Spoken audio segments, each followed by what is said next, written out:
Highbridge, a division of Recorded Books, presents Rock Stars on the Record, the albums that changed their lives, by Eric Spitznagel. Read by Michael Butler Murray. Introduction.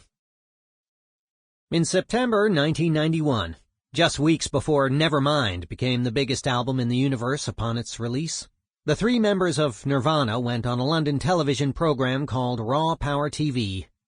They're scrappy and nervous, trying to impress each other as much as the off-screen interviewer, who asks about the first record they ever bought. Bassist Chris Novoselic, the oldest at 26, recalls that his first purchase was Led Zeppelin III on 8-track, and his horror upon realizing it didn't contain the crazy hydro spiral wheel. The others agree that he was totally ripped off. Dave Grohl, the youngest in the group at 22, brags that he's never bought a record because records are just shit. He'd waited for CDs. He was, of course, lying through his teeth. Years later, in an essay published after he was named 2015's Record Store Day Ambassador, Grohl reveals that his first vinyl purchase, acquired when he was just 6 years old, was the 1975 K-Tel compilation Blockbuster 20 Original Hits, Original Stars, featuring songs by War, Average White Band, The Hollies, Gladys Knight and the Pips, the Edgar Winter Group, and Alice Cooper. It was this record that changed my life and made me want to become a musician, Grohl writes. The second that I heard Edgar Winter's Frankenstein kick in, I was hooked. My life had been changed forever. This was the first day of the rest of my life. At 22, Grohl didn't want his friends and bandmates to know his life could be changed by a K-Tel record with Kool and the Gang on it. Reaching your mid-40s can help one confess to something like that. But then Kurt Cobain, 24 at the time of the Raw Power TV interview, admitted to something remarkable. His first record, or at least the first to have any meaningful emotional impact on him, was Seasons in the Sun by Terry Jacks. For those who don't have the song permanently lodged in their memory, like a musical scar, Seasons in the Sun was a 1974 global hit about a dying man, cause of death, likely too much wine and too much song, saying his final goodbyes to his father, a friend, or possibly a lover. We had joy, we had fun, we had seasons in the sun, but the hills that we climbed were just seasons out of time. It's part of the same cringe-worthy soft rock milieu as You Light Up My Life and Afternoon Delight. It's not a good song, but it's the record that Cobain claims as his first, without a trace of tongue-in-cheek smirking when Raw Power TV poses the question. Grohl is visibly horrified by the confession. I don't know that song, he protests, like a 9-year-old just learning that his best friend enjoys the company of girls. I didn't buy that record. Cobain teases him. Oh, it didn't come out on CD? And Cobain and Novoselic break into a mocking sing-along, leaving us to wonder if he was kidding after all. In a diary entry published after his 1994 suicide, Cobain wrote that as a child he cried to Seasons in the Sun. But this is all he shares. There are no details about why the song made him cry, or the context in which he listened to it. We only know that it was his first record, and on at least one occasion it brought him to tears. There are a lot of reasons to grieve Cobain's tragic death. The music he never wrote, the child he never saw grow up. What haunts me is that I'll never know the full story about Cobain's adolescent fascination with Seasons in the Sun. I don't know why this is so important to me.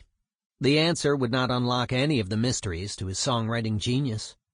I doubt there's a direct link between a prepubescent Cobain hearing Terry Jacks sing, "Now that spring is in the air, pretty girls are everywhere," and the troubled genius Cobain later writing, "A mulatto, an albino, a mosquito, my libido." But I don't think there's probably a great story we never got to hear. A boy meets record and falls in love story. My favorite kind. If there's a universal truth I've learned, it's that everybody has at least one fantastic yarn about the album that changed everything for them. Not the album they talk about when they're trying to impress a first date or show off their obscure musical tastes to friends. When I was 8, the only music that mattered to me was Thelonious Monk and Neutral Milk Hotel. I'm talking about the record that shook their prepubescent soul, long before they saw social value in pretending to be Lester Bangs or Greil Marcus. Songs that brought them to tears, or made them feel powerful and fearless, and maybe even foolish enough to think that music could be their salvation. Who knows? Maybe that is Thelonious Monk or Neutral Milk Hotel for some people. I don't mean to judge. One person's The King of Carrot Flowers is another's Season in the Sun. We all have that album, the album, that feels like bedrock, that we can't talk about without getting emotional. You know that album, what it meant to you. You're thinking of it right now. It's the record that first made you feel understood in ways you didn't think possible by sound waves captured on a machine. And everyone has a story about the album that saved their life. Maybe they stumbled upon it in the closet of a friend's older sibling, or picked it up randomly at a mall record store because the cover art looked cool, or heard a song in a friend's mixtape. Maybe they saw a performance on The Ed Sullivan Show, or MTV or YouTube, and the world turned upside down. In unexpected ways, music finds you when you need to be found. I've never had a tedious conversation that began, "What was the first album that cracked open your skull and made you feel things?" That includes people who spend their lives making influential and popular music, as well as people who just make killer playlists for their daily commute. I've attended dinner parties where I've mentioned the book you're currently holding. After explaining its premise, complete strangers regale me with their musical hero's journey, going into unsolicited detail of how they found the record that matters to them in ways that nobody else who ever lived could ever possibly comprehend. These album origin stories are every bit as compelling as Beowulf drinking too much mead with his buds and bragging about how he killed Grendel. Maybe more so. Personally, I think Beowulf's story would be far more riveting if it had been about that afternoon he laid on his bedroom floor, headphones strapped to his head, getting lost in David Bowie's Hunky Dory for the first time. What follows are a few conversations about those musical discoveries. They just happen to be conversations with people who've gone on to pursue lives devoted to making music. But their stories could belong to any of us. These are music memories from people of different generations and cultures and ethnicities and economic conditions. But the stories they tell about the songs that changed them, the records that gave them hope when they felt lost, that directed them when their lives seemed anchorless, or gave them strength to give their parents the middle finger, without technically throwing them the bird, which, let's be honest, is kind of a rite of passage for adolescents. Sound like journeys any of us could have taken. Whether your first record was a 45 from the local 5 and dime, or a digital copy you stumbled across on a streaming service. This is what happens when music becomes more than background noise, seeping into your pores and hardwiring your DNA. If you really want to know somebody, don't bother asking them about their career, their political opinions, or religious beliefs, or how much is in their bank account. Want to know who they really are? Ask them about the first album they listened to in the dark, when they wanted to feel less alone in the world. In my bones, I know Kurt Cobain's story about Seasons in the Sun would have been a doozy. Angelo Moore, lead singer and saxophonist for the LA band Fishbone, whose sound fused rock, punk, funk, jazz, ska, metal, reggae, gospel, and R&B. Growing up in a musical household in the San Fernando Valley, his dad played saxophone for Count Basie. Moore created a musical playbook that resulted in acclaimed albums like Truth and Soul, 1988, and inspired artists from the Red Hot Chili Peppers to No Doubt. The album, Bad Brains, The Yellow Tape, 1982. When you were first getting into music, did you just listen to what your parents or siblings were listening to? There was a lot of jazz around our house. My dad played with Count Basie for a while. So he was always playing jazz. But he was also mixing it up with Doors and Led Zeppelin, shit like that. He also loved Cheech and Chong. There was a lot of Cheech and Chong being played in our house. Cheech and Chong and Led Zeppelin and jazz. Damn, that's an eclectic record collection. Lots of Richard Pryor and Dolomite, shit like that going on. Earth, Wind and Fire, Bobby Blue Bland. It was a mix of everything. Yeah, man, it was pretty wild. You lived in the San Fernando Valley, right? Yeah, that's right. I was part of the fly in the buttermilk generation in the valley. We were one of the first black families to move into all-white neighborhoods in the suburbs in the early 70s. No, more like 74, 75. It was all black in the house, but when I went outside, it was all white people. Did you feel like outsiders? To some extent, yeah. But culturally, it was eye-opening. I got turned on to a lot of rock and alternative music. You didn't get a lot of that from inner-city L.A. schools. At all the black schools, it was all R&B and soul. That's what I was hearing a lot of at home. But then I'd go to school in the valley and hang out with these white boys, and they'd be listening to Led Zeppelin and Rush and Billy Joel. It started rubbing off on us. When my family would take road trips, suddenly we'd start listening to Billy Joel. Sings. Sing us a song, you're a piano man. That shit was catchy. Were you fully integrated into the valley, or did you still go into the city? I went all the time. I took the bus down to Hollywood from the valley. It was a 2.5-hour trip to the inner city to see my dad. I also went to Hollywood to dance. To dance?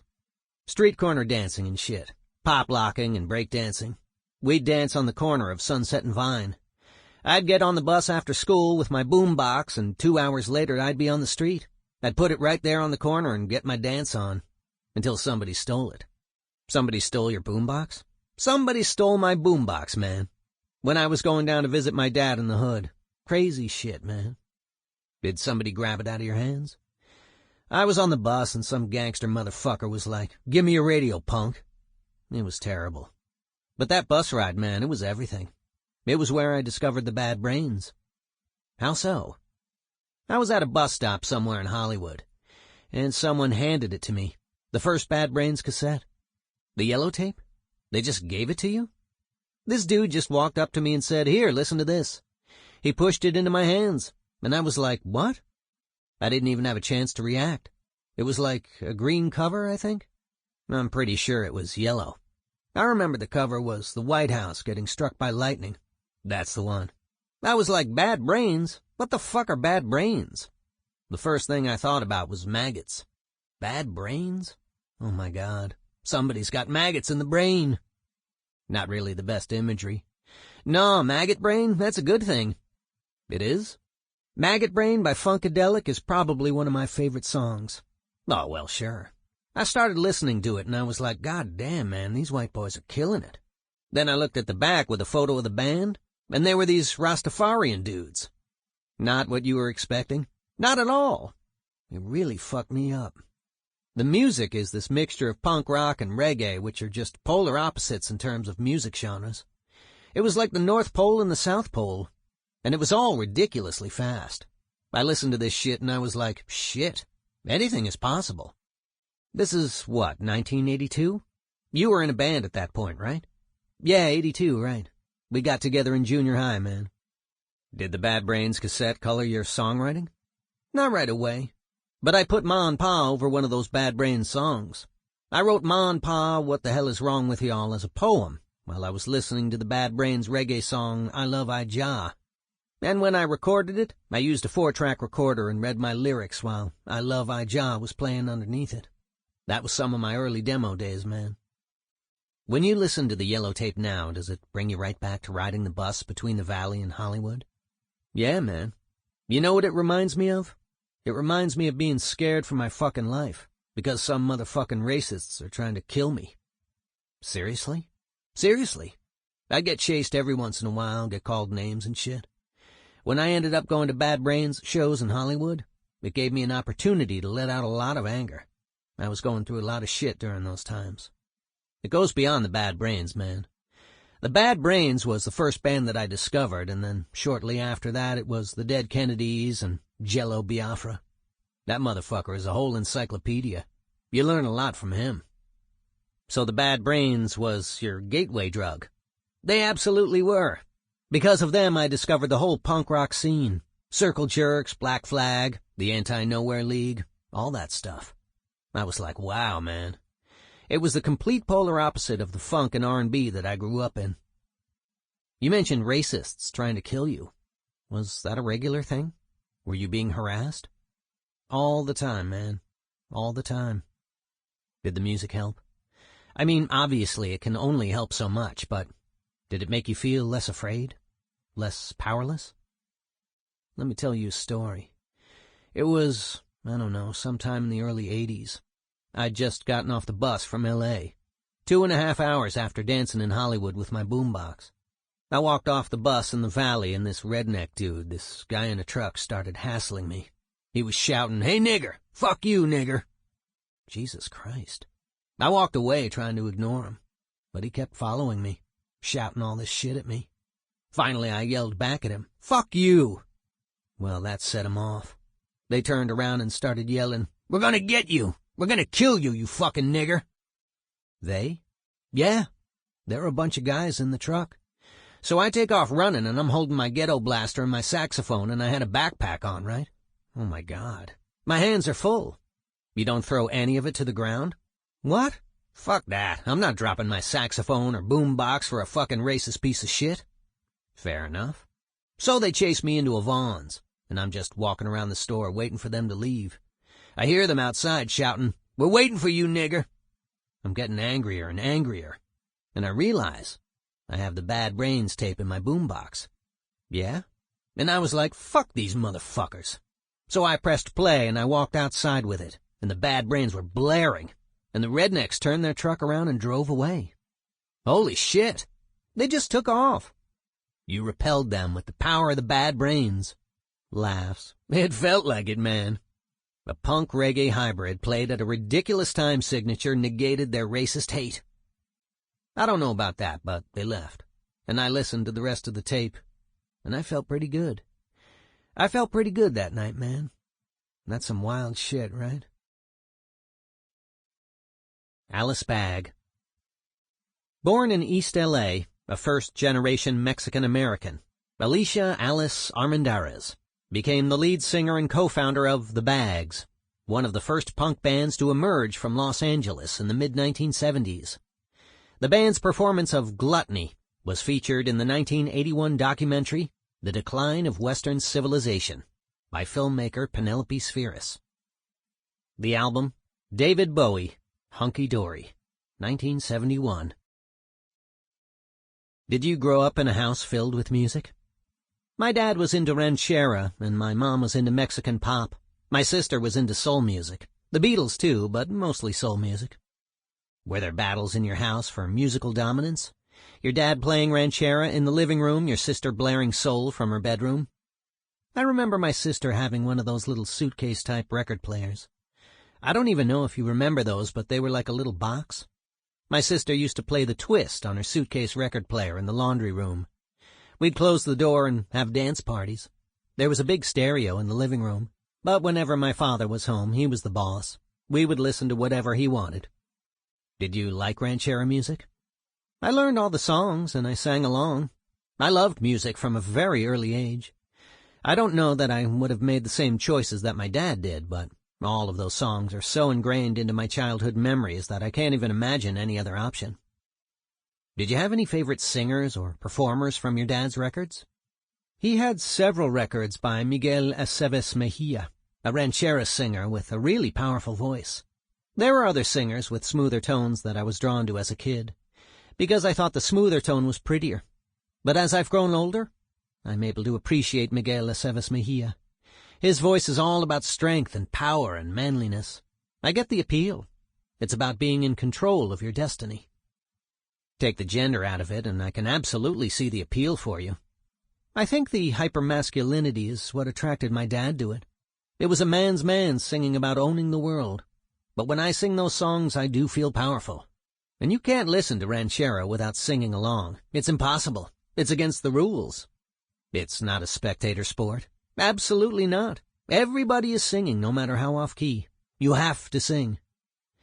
Do you remember the first record you bought with your own money? I definitely do. I don't remember what year it was, but I was 9 or 10 years old, and I went to Kmart. It was a Frida Payne record. At the time, the song Band of Gold was really popular, and I remember buying her album and just loving all of it. Because in those days, you listened to the whole album. You felt obligated. Obligated! I just loved Frida's voice, and the arrangements. Every song had so many instruments. It was a much bigger production than some of the other stuff I was listening to. It had horns. And Band of Gold was so full of mystery. Why did he walk out on her? Sings. I wait in the darkness of my lonely room, filled with sadness, filled with gloom, hoping soon that you'll walk back through that door. You'd sing along with Band of Gold like you sang along with Ranchera?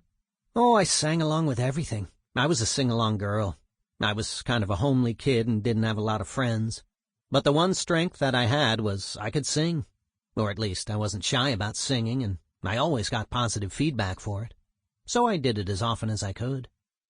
You had a weird nickname as a kid. Jukebox, I think it was. Jukebox, yeah. Laughs. That was in junior high. I used to sing to myself or hum to myself. Or at least I thought it was to myself. I still do that sometimes. I was in the car the other day with my husband, and he was listening to something on the radio, and I was singing a completely different song in my head. Or so I thought. Finally, he was like, "I'm just going to turn off this music so you can sing." Laughs. What was the first record that seeped into your bloodstream and changed the way you looked at the world? It was probably Hunky Dory. Though I'm torn between Hunky Dory and World's Greatest Blues Singer, because I really love Bessie Smith. I discovered her around the same time that I discovered Bowie. Nobody at the time was talking to me about sex. There was no openness about sexuality at all at that point. But Bowie and Bessie? I mean, come on. Just the cover of Hunky Dory is like a master class in gender fluidity. It's like a Garbo picture, right? I think I've seen a Garbo picture where she's holding her hair back just like that. It's definitely the opposite of what your dad was listening to, with the over-the-top masculinity. Exactly. And here's this skinny little white boy in makeup, singing about queen bitches and bipperty-bopperty hats. It was a time, too, when I was starting to question my own sexual preferences.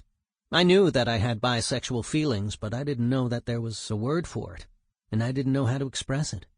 Seeing David Bowie play with gender, which was totally taboo in my home, it was like the whole world opening up. At that point, did you have your own suitcase record player, or did you have to wait your turn? I had to wait. But eventually my sister got married and moved out, and I had my own bedroom, and then I moved the stereo into my room. I think my parents were thrilled when I moved into my room because they never had to listen to my music. Did you have a favorite song on Hunky Dory? The first song that comes to mind is Life on Mars.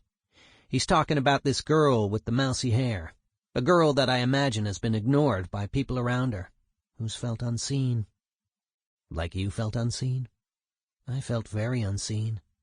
As I said earlier, I felt unattractive. I didn't have a lot of friends. There was chaos in my home. I grew up in an abusive household. So when this girl with the mousy hair is running away from her house, the father is yelling. What's he yelling? Oh, God, we should be playing it now. How does the song go? Something like, her mummy is yelling no, and her daddy has told her to go. It just sounded like my house. My parents are in an argument, and the girl is caught in the middle of it. There's this feeling that she's escaping somehow. I wanted to escape. I identified with that particular song very strongly. The mousy hair girl finds her escape in movies. Where did you get your escape? Music was the only thing that could take me away. Another song from Hunky Dory that I love, which I didn't really relate to when I was younger, is Kooks. I think I had to become a parent to understand why it's so great. It's really a blueprint for great parenting. How does that one verse go again? And if the homework brings you down, then we'll throw it on the fire and take the car downtown. Laughs. That really is the best parenting advice I've ever heard. But I was in junior high school when I heard this album. I was looking for different things. I spent a lot of time sitting by myself. There was this other strange girl at my school who I think was also bisexual. We were reading our rock magazines on our own, and she was like, "Have you heard this record?" "Which record, Hunky Dory?" "That's how I heard about it." I'm not sure if she lent me the record or if I found it later at a thrift store or record store. I don't know how I got the record, but I remember that feeling of suddenly having a deep bond with somebody that I didn't know at all, except through music. It's amazing, because my whole life, my deepest, most meaningful relationships have always been with people that I connected with through music. Did you have any thoughts of meeting Bowie and making him your friend, and he invites you to run away with him and join his band? Not at that age. I didn't feel that way about David Bowie. It was maybe a year or two later that I got into Goodbye Yellow Brick Road and I fell in love with Elton John. That's when I became an Elton John stalker. An actual stalker? I just knew in my heart someday I was going to marry him. Yeah, I was a crazy stalker girl. I would find out where he was going to be, and I'd ditch school and try to make contact with him. Wow. Yeah. If you look online, there's a video of the Tommy premiere in New York. I'm actually there when Elton John is walking into the theater. There's this crazy girl in a pink velour jacket who runs over and tries to touch him and gets pushed away. That's you? That's me. It's embarrassing. It's hilarious now, but it was embarrassing at the time. I went around the corner and there was his gold limousine. There was nobody guarding it, no chauffeur or anything. So I jumped to the ground and started unscrewing the tire valve cap. Like any reasonable person would, right? Laughs. I had to have something to show my friend Velma, who was also a huge Elton John fan. I got the cap off and tucked it in my bra so it would be next to my heart. Oh my God. I told you I was a stalker. It's kind of crazy that you didn't even have a suspicion about Elton's sexuality, especially being a fan of David Bowie for so many years. I was totally caught off guard. I thought Elton and I were going to be married, despite the rainbow feather boas. I just thought that's normal, that's what people do.